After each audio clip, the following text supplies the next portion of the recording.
सच। Samajwadi party के नेता ED के शिकंजे में आ चुके हैं। जी हाँ, ये ब्रेकिंग न्यूज है। इसका दिल्ली वफूद मनी लॉन्ड्रिंग मामले में अमर अब्दुल्ला खान से ईडी दफ्तर में पूछताछ हो रही है। आज तक यहाँ सिर्फ सच्ची खबर चलती है। आज तक सबसे तेज भी, सबसे सटीक भी।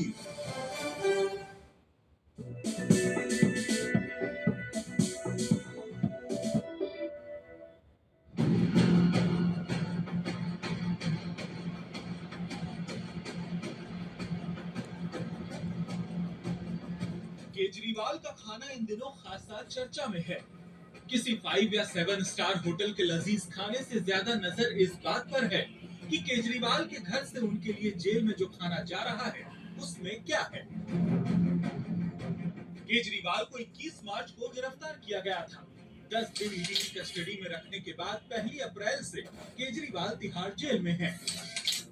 उनको हेल्थ के आधार पर ही घर से खाना मंगाने की इजाजत दी गई थी, लेकिन 3 हफ्ते बाद खाने को लेकर विवाद हो गया। आखिर क्या है हकीकत? ईडी और केजरीवाल के वकीलों की दलीलों में काफी फर्क नजर आ रहा है। आपके नेता कह रहे हैं कि मकसद सिर्फ एक नैरेटिव सेट करना है ताकि ये राय बनाई जा सके कि केजरीवाल जेल में ऐश आराम से रह रहे हैं। बयानों में बड़ा फर्क दिखता है।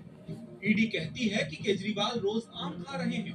केजरीवाल के वकीलों ने कहा कि 48 बार घर से खाना आया, आम सिर्फ 3 बार था। 8 अप्रैल के बाद आम नहीं खाया। ईडी कहती है कि केजरीवाल जेल में आलू पूड़ी खा रहे हैं।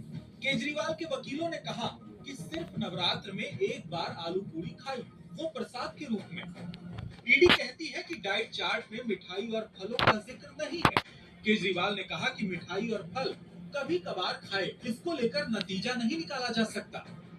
तिहाड़ के वकील ने कहा कि एम्स ने राय दी कि केजरीवाल को आम नहीं खाना चाहिए। इस पर केजरीवाल ने कहा कि 3 बार ही आम खाया। जब केजरीवाल जेल से बाहर थे तो उनकी हालत बेहतर थी। 1 फरवरी को ही वो दिन आया था जब केजरीवाल को इंसुलिन की जरूरत नहीं पड़ी थी, लेकिन 60 दिन बाद ही वो जब तिहाड़ जेल गए तो उनकी हालत फिर बिगड़ने लगी, क्योंकि इंसुलिन की जरूरत खत्म होने के बाद उनको कई एहतियात बरतने थे जो वो नहीं कर पाए। 1 फरवरी से ये रिवर्सल स्कीम में था, इंसुलिन बंद हो गई थी क्योंकि कंडीशन बेटर थी, पर जेल में जाकर वो रिवर्सल के जो प्रोग्राम था वो फॉलो नहीं कर पाए।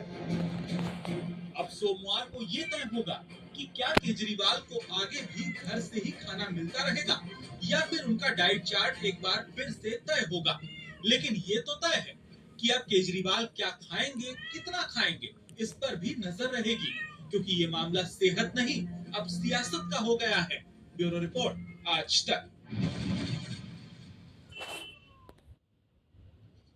देखिए, मोदी जी का चुनाव है और छिंदवाड़े की जनता मोदी जी के लिए मतदान कर रही है और इतिहास रच दी छिंदवाड़े की जनता ने। इस बार छिंदवाड़े की जनता ने मोदी जी को प्रधानमंत्री बनाने के लिए वोट दिया और लाखों वोटों से मोदी जी को जितवा रहे हैं। तो मोदी जी की बात हो गई, लेकिन आपका चुनाव जो है वो नकुलनाथ जी के साथ है या कमलनाथ जी के साथ है? क्योंकि कमलनाथ जी भी लगातार यहाँ पे कैंपेन कर रहे हैं। मेरा चुनाव नकुलनाथ के साथ है 100% में।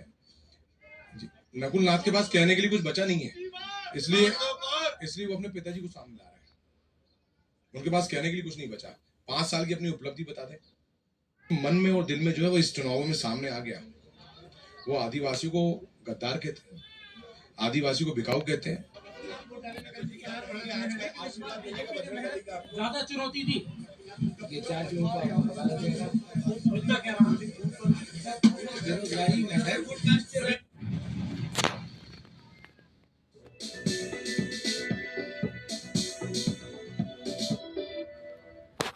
फालतू बात या बकवास नहीं करेंगे बर्दाश्त।